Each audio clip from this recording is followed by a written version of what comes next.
electronic version of a supercar. Greenbury's off the road in a big way, and spears across the road and clips Jack Smith. And Jack Smith is out. Corkindale takes the lead. We'll have a safety car for sure now. Anderson up the second, Kane third, but that was huge. Big damage to the front of the Edge Designer Homes Commodore. And for the second round this year at Phillip Island, race 3 has not been kind to Tyler Greenbury. Big damage to the front of the Eggleston Commodore, and there was absolutely nothing that Jack Smith could do. He was minding his own business, negotiating turn 4, and was clipped by a Commodore. Fortunately, it wasn't quite supercar incident spec that we saw here a couple of years ago that left James Courtney battered and bruised. So let's have a look. Let's see where this started. Oh, is that tyre? Well, he was on the brakes, that's for sure. Yeah, it looks like a tyre's gone down. So right front. The right front's the loaded side of the car through turn 3, which is a very, very quick corner.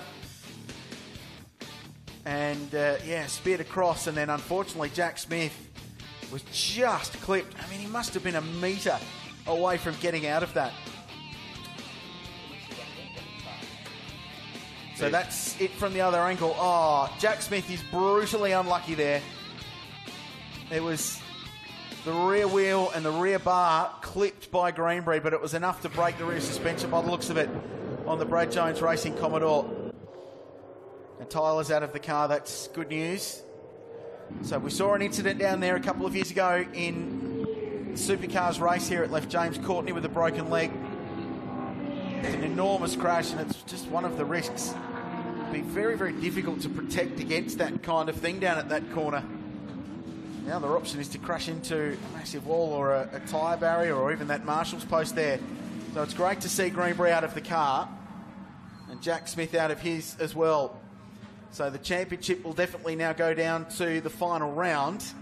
Certainly not how Brad Jones Racing wanted to seal things up here at Phillip Island, to say the least, for Eggleston Motorsport, who have now got a damaged race car as well.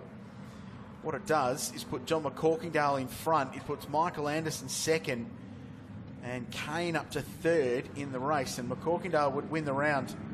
So we're going to have another look at this, Gary, and watch as the car's loaded up through turn 3.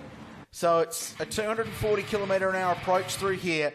It's loaded up. He understeers wide, and there's smoke pouring from the right front, which indicates that it's gone down, and it's dropped the guard onto that tyre, tears the front splitter off. And it looked like Jack Smith was wide already, just trying to take evasive action. And as we see the touch, just so enough unlucky. Behind the rear wheel on Smith's car. If there'd been a fraction further up the track, he would have missed that. These things happen. We remember one with Jamie Whincup getting hit here as well a few years ago. Will Davison involved in that one from memory. Yep. It was a fairly wild moment. Yeah, that's a big moment. That's huge, and it sort of changes the context of this round and the way it plays out, because they were both in for a good result. If you don't know what happened back here in our opening round of the Kumo Series, running with the WD-40 Phillip Island Super Sprint Supercars event, Greenbury won races 1 and 2, and then he was in contention to win the round in race 3, had an off and then had a tyre go, and it cost him the weekend. So race 3 has not been kind to the young Queenslander nor Eggleston Motorsport at Phillip Island this year. Well, it's going to be a clean-up for a little while here at the Phillip Island Grand Prix circuit while we pick up the pieces and get the field reset.